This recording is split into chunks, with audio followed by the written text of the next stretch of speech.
خوش نصیب آدمی کی 3 علامتیں ہیں.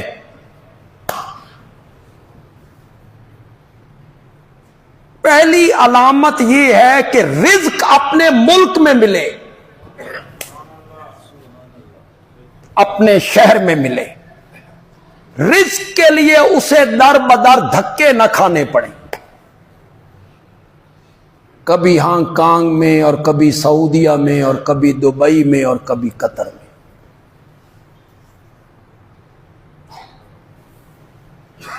بظاہر بڑا لگتا ہے کہ کمانے گیا ہے اور بڑا خوش ہے وہاں، رات کے ٹائم سرہانوں میں سر دیکھ کے وہ لوگ روتے رہتے ہیں. اپنے ماں باپ کی جدائی، بہنوں بھائیوں کی جدائی. اولاد یہاں ہے، باپ وہاں ہے. 2 سال کے بعد تشریف لاتے ہیں صرف 1 مہینے کے لیے. کیا زندگی؟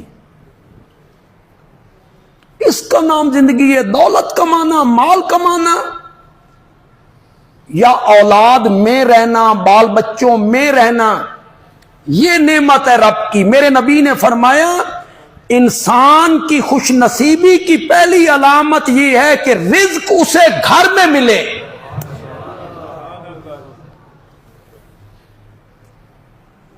اور اس کی خوش نصیبی کی دوسری علامت یہ ہے کہ اسے رہنے کے لیے مکان ذرا کشادہ ملے. یہ خوش نصیب آدمی ہے، لیکن ذہن میں رہے حلال کی کمائی سے. رشوت کھا کھا کھا کے مکان اور کوٹھی بنا کے اوپر لکھتے ہیں ھذا من فضل ربی،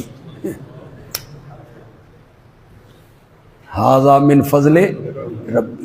یہ تو کفر ہو گئے. ایک آدمی شراب پینے لگے اور کہے بسم اللہ الرحمن الرحیم.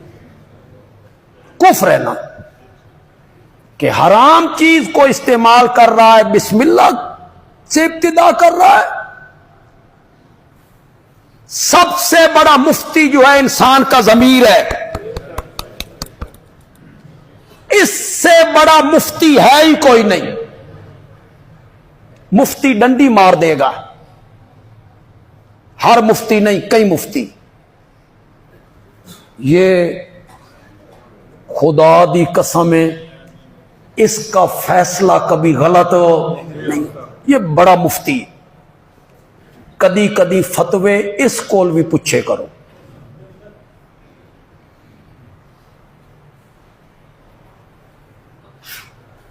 جب کسی خالص چیز میں ملاوٹ کرنے لگے ہو تو اس سے بھی پوچھا کرو. ملامت کرتا ہے، سودا بیچتے ہوئے جھوٹ بولتے ہو، اس سے بھی پوچھا کرو کہ یہ صحیح ہے. یہ بڑے صحیح فتوے دیتا ہے جو انسان کا ضمیر ہے. حق اور حلال کی کمائی ہو اور مکان بندے کا کشادہ ہو، وسیع ہو، ہوادار ہو، تو یہ بھی اس کی خوش نصیبی کی علامت. آپ نے فرمایا تیسری علامت خوش نصیبی کی یہ ہے کہ اسے بیوی بخت والی ملے، کہ اسے دیکھے تو خوش ہو جائے، اور جب گھر سے باہر نکلے تو پیٹھ پیچھے اس کی بیوی اس کی عزت اور مال کی محافظ بن جائے. دیندار، اس کی عزت میں کسی کو شریک نہ بنائے، اس کی حرمت میں کسی کو شریک نہ بنائے. یہ 3 چیزیں خوش نصیبی کی علامت ذکر کی میرے آقا نے. اللہ آپ سب کو نصیب فرمائے. جنہ دی ہوئی نے وہ تے آمین نہ آکھو، جن کی نہیں ہوئی وہ کہو آمین. کہ اللہ ایسی بیوی عطا کرے جسے دیکھے تو بندے کا دل خوش ہو، اور گھر سے باہر نکلے تو مطمئن ہو کہ میری بیوی میرے پیٹھ پیچھے خیانت نہیں کرے گی. مطمئن ہو بندہ اپنی بیوی کے کردار پر، اعمال پر۔ تو دین کو مقدم رکھنے کا حکم دیا ہے نکاح کے مسئلے میں، شادی کے مسئلے میں۔ کیوں؟ اس لیے کہ جس عورت سے تو نکاح کرنا چاہتا ہے اس کی گود میں تیری اولاد پلنی ہے۔ اگر یہ گود صالح ہوگی، متقی ہوگی، نیک ہوگی، تو اس گود میں پلنے والی اولاد پر اس کے اثرات مرتب ہوں گے، الا ماشاء اللہ۔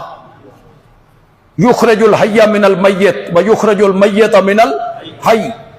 کبھی کبھی ایسے ہو جاتا ہے کہ رب مردوں سے زندوں کو نکالنے لگتا ہے اور زندوں سے مردوں کو نکالنے لگتا ہے۔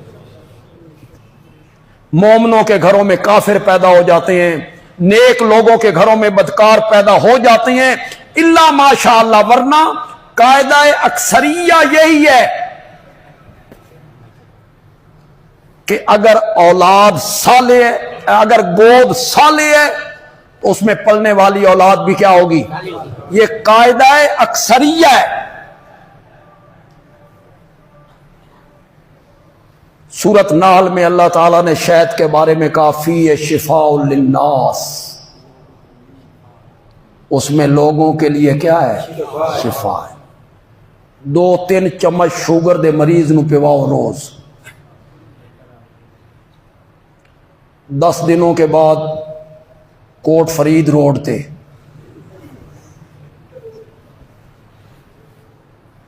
تو وہاں بھی آپ کہیں گے وہ قاعدہ کلیہ نہیں ہے کہ ہر بیماری کے لیے شفا ہے، نہ، قاعدہ اکثریہ ہے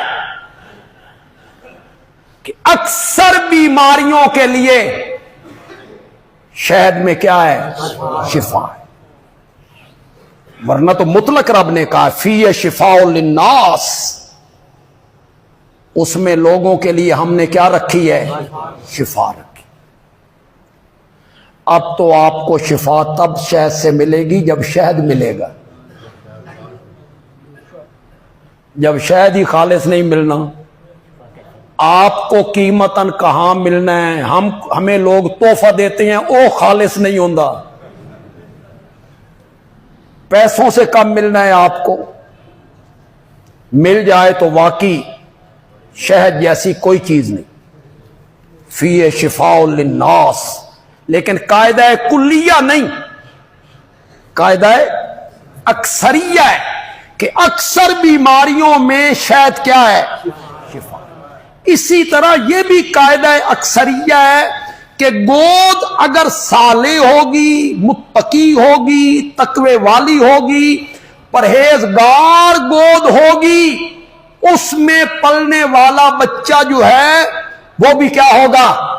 صالح ہوگا۔ تربیت کا اثر ہوتا ہے